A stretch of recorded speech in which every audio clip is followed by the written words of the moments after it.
সুপ্রিয় দর্শক, আসসালামু আলাইকুম। আজকের পর্বে আপনাদেরকে তৈরি করে দেখাবো পেঁপের রেশা। অল্প সময়ে এই রেসিপিটি তৈরি করা যায়। হলুদের ডিশ বা যে কোনো অকেশনে খুব সহজে এই রেসিপিটি তৈরি করতে পারবেন। তাহলে চলুন দেখে নেওয়া যাক এই রেসিপির পুরো প্রস্তুত প্রণালী। কিন্তু তার আগে যারা এখনও আমার চ্যানেলটিকে সাবস্ক্রাইব করেননি, এই ধরনের আরও নতুন নতুন রেসিপি পেতে প্লিজ আমার চ্যানেলটিকে সাবস্ক্রাইব করে পাশে আসা বেল আইকনটিকে প্রেস করে দিন পরবর্তী ভিডিওর নোটিফিকেশন সবার আগে পাওয়ার জন্য।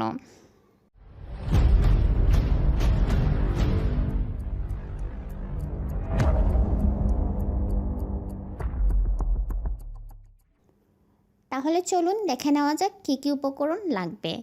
পেঁপে একটা, চিনি 1 কাপ, দারচিনি 3-4টা, এলাচ 4-5টা, তেজপাতা 4-5টা, ফুড কালার অপশনাল। প্রথমে পেঁপেগুলোকে নুডলসের মতো করে কেটে নিতে হবে।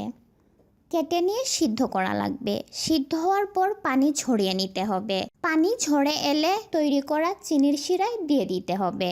তারপর ফুড কালার দিয়ে অল্প আঁচে কিছুক্ষণ চুলোয় বসিয়ে রেখে নামিয়ে নিতে হবে। নামিয়ে অপেক্ষা করতে হবে ঠান্ডা না হওয়া পর্যন্ত। ঠান্ডা হলে পরিবেশন করুন। তো আশা করি আজকের রেসিপিটি আপনাদের ভালো লেগেছে।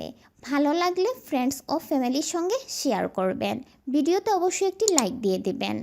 আজকে তাহলে এখানেই বিদায় নিচ্ছি। আল্লাহ হাফেজ।